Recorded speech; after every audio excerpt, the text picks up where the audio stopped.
With me is Honorable Amy Ambala, Special Elect, and also a member of the ICT Committee. Ladies and gentlemen, as members of the Nairobi City County Assembly Energy and ICT Committee, we have invited you today here to shed light on the current state of revenue collection and accountability by the Nairobi County Government. Let us restate that the Sectoral Committee on Energy and ICT is established pursuant to provisions of the Nairobi City County Assembly Standing Orders. Among the committee's function is to investigate and inquire into all matters relating to the assigned departments as they may deem necessary and as may be referred to them by the County Assembly.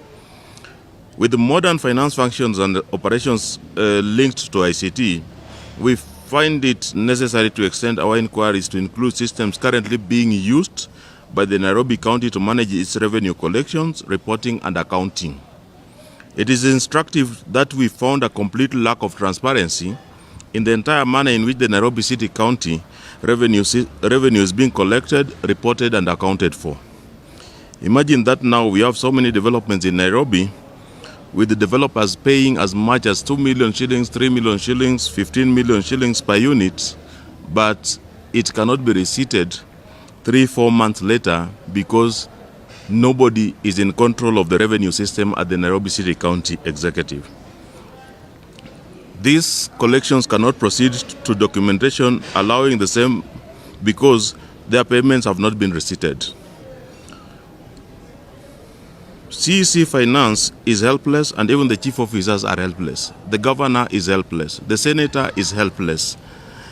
The people at KRA are helpless. Even directors are not aware of what is happening. I guess this must stop. We highlight this issue at this time because the recent report by the EACC on the opacity of the Nairobi County Revenues collection system coincided with our own inquiry into the whole revenue management program. Just as EACC noted that the use of mysterious revenue collection providers is a possible avenue of loss of public funds, our internal investigations also revealed that the massive irregularity in Nairobi County revenue management revealed the massive irregularity in Nairobi County revenue management. Nairobi has a potential of 135 revenue streams. Almost half of them are not structured.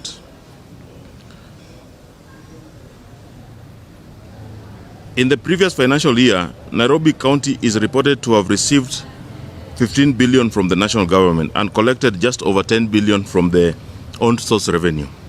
We believe that it is possible for Nairobi County to raise more than this figure, and we are confident that it is even capable of raising as much as 43 billion shillings per year from its own revenue sources. We are casting a deep shadow on the revenue reported because there are some major gaps in the whole program setup. Section 157(1) and 2 of the Public Finance Management Act guides on the receivers and collectors of county revenue, and it states that the county executive member of finance shall in writing designate persons to be responsible for collecting, receiving, and accounting for such government revenue as the county executive committee member for finances may specify in the letters of designation. It also states that a receiver of county government revenue is responsible to the county executive member for finance for ensuring that the revenue for which the receiver is responsible is collected or recovered and is accounted for. Unfortunately, none of the Cs for finance and ICT have even basic user rights to the service known as NRS. We don't know the identity of the owners. They also don't know the identity of the owners or operators or which contract they are operating under. They are clueless about the whereabouts of the server and which code is running on the system. We don't even know how many bank accounts are connected to the system. Even more confounding is that no valid contract exists in which the Nairobi County has appointed Nairobi Revenue System to be its principal collector. As was rightly stated by the EACC, this degree of opaqueness is in the contracting of external suppliers to manage revenue for the county is a recipe for pilferage of public funds. Being the county which contributes the largest share of national GDP at 28%, going by the recent reports by the Kenya National Bureau of Statistics, it is crucial for Nairobi revenue system to be properly. It's crucial for Nairobi County revenue to be properly collected, reported, and accounted for. Yet for now, it is clear from our investigation that the county is punching well below its weight in development, as there is a high degree of revenue leakage. We have noted from research across various county wards, speaking with the people working in the transport, public health, trade, environment, infrastructure sectors, and Nairobi County possibly reports only 10% of total daily collected revenue and collects than 1/3 of the possible income. Indeed, our analysis has shown that Nairobi County has the capability to run its operations without the injection of the national government, and if properly managed, can easily build a fund which can be used to lend other counties or even countries money.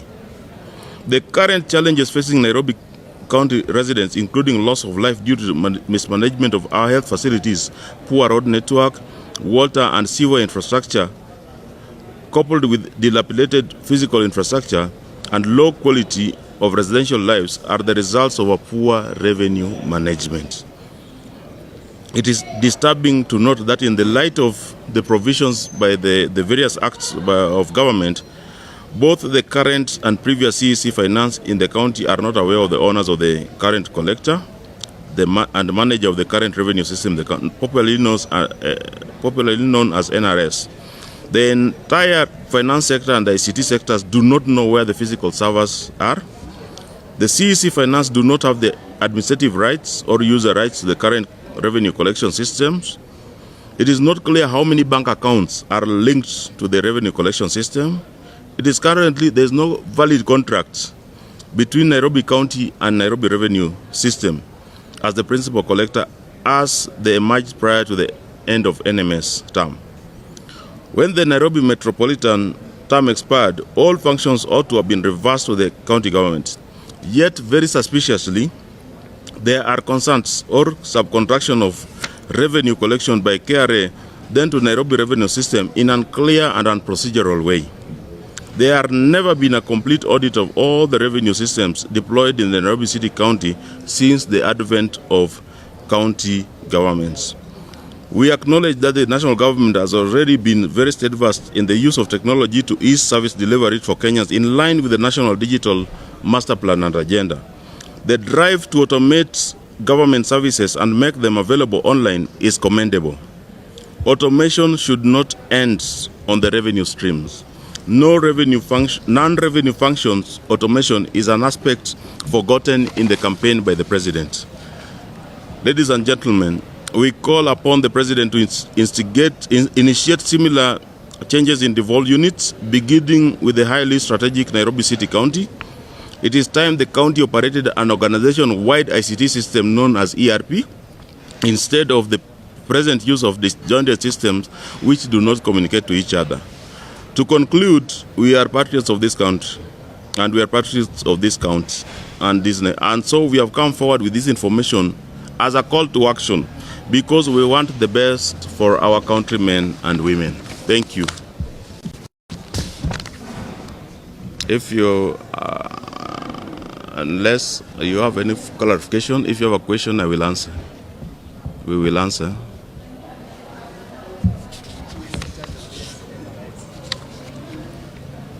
Yeah, so, ladies and gentlemen, it has been said variously that the NRS was previously being operated by the KRA. When we invited KRA to come and testify before the Energy and ICT Committee with the finance sectors head, including the finance CEC, KRA says they are not in control of the system now. Yeah, when some members of the executive went to look for the physical servers at a place called Manyani, they were told that is an NIS facility, that nobody can get inside there. So it is very opaque. Nobody is even aware. People at State House don't know where this system is, who is operating it. There's no contract, there's no service level agreement. Imagine the day before yesterday, Nairobi collected 12 million. 12 million shillings. And this is now the average for a week. Daily average of 10 million, 12 million, maximum 15. If they go to 17 million, that's too much. It is depressing for Nairobi, with the potential of collecting more than 200 million a day. It is collecting 10 million, 12 million. And nobody knows which contracts, even if they wanted to hide the system, which contract is this system operating under? Who is the owner? What is the agreement? Because if you have an agreement, if the system is down like it has been down for some time, if it is down, you charge the people who have provided, the provider of the system. You tell them that the service level agreement is that you have to be up 99.9% of the time. You are only up 60% of the time. You have to pay us for the revenue lost. Nobody is able to be held account, yeah, because these people are holding the county hostage, and it seems everybody is scared of them. Yeah? Whoever they are, everybody is scared of them. You see, the committee members are, you're being intimidated. Even the whole assembly. How do you intimidate people? Even executive. These people are helpless, but they want the revenue. Yeah. Some of the discussions we have held with the people who are claimed to be in charge of the system, they say they don't know these people. So who is the one of this system? How do you collect revenue for Nairobi without being known who you are? You see? And this is depressing. 1 year later, we cannot put our hands on who owns a system which is collected. If it was prudent, it was good, why don't they just use the simple e-citizen system? It is collecting for most government departments and county. Just plug the collection onto e-citizen. Then give Nairobi their own streams. They will be able to monitor, they'll be able to know how much is collected per day. There will not be any downtime because the system has been robust, has been used for some time at this specialist. Now we hear, I've just talked to people at finance, I'm told that the people are mysterious. It is being operated by one guy called Benson. This Benson is faceless, and the Benson has only 2 other employees. You see? So we ask, Benson is an employee of who himself? Nobody knows. In Nairobi, nobody knows. A county managing close to 30% of the GDP. Nobody knows. It is very depressing, ladies and gentlemen. And frustrating. It's very frustrating. So now if you hear that the county or the county assembly does not have money, they're waiting for revenue allocation or the revenue from the treasury, where is the own source revenue? Where is own source revenue? Because own source revenue, we are collecting too much, but it's being pilfered. It's being wasted on systems which nobody has control over.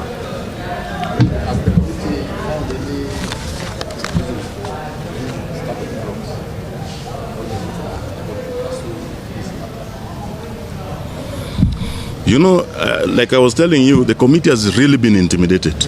You remember, even the majority leader and the minority leader have gotten into this fight, and recently they say they are setting up a ad hoc committee.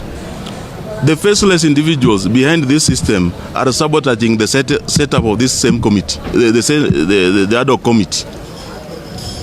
You wonder how powerful these people are. You see, if the government of President Ruto cannot get its hold of the people, managing the revenue system of the most powerful county. Nairobi is so big, Nairobi is so big that its wealth is more than, from the KNBS statistics, I think, which was released on 9th of October, they said it's so big that almost bottom 20 cannot match up the Nairobi revenue. That is when it is collecting the least. So imagine when it's collecting the optimum levels. It's maximum.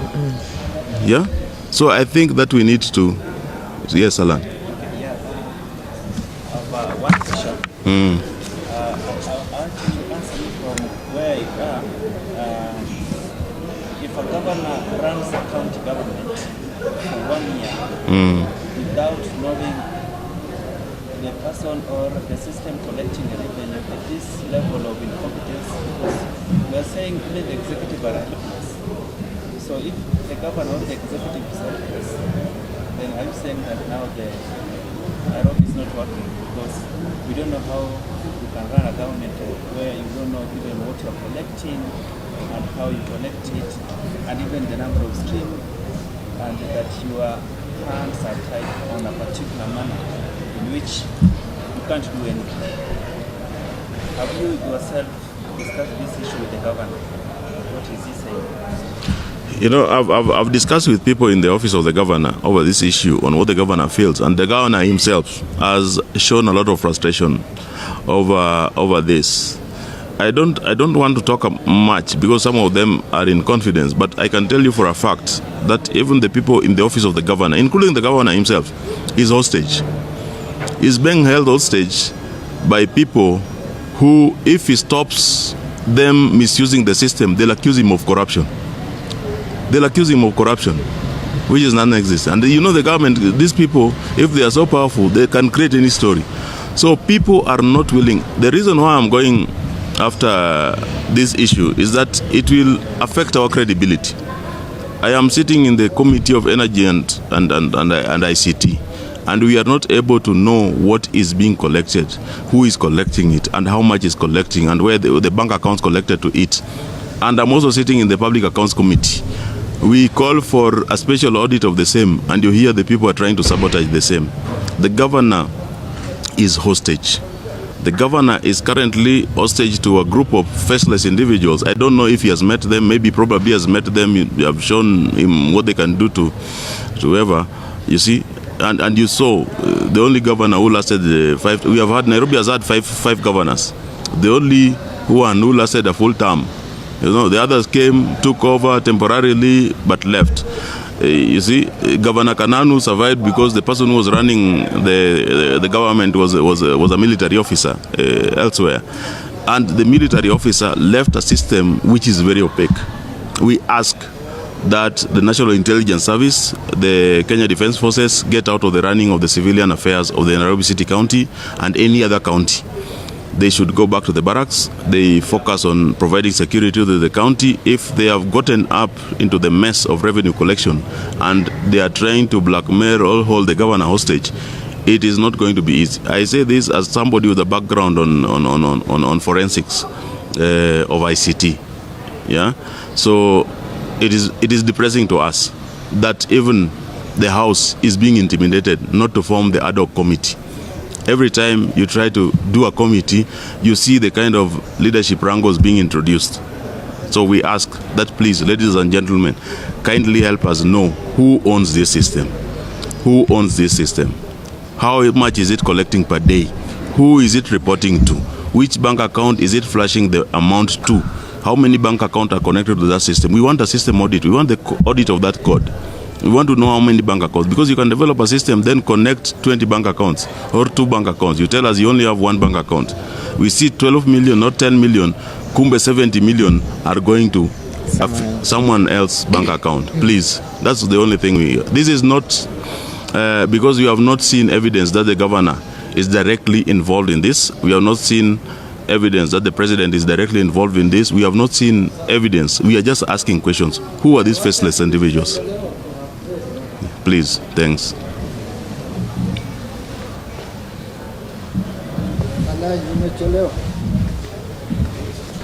Robert, sorry I'm late.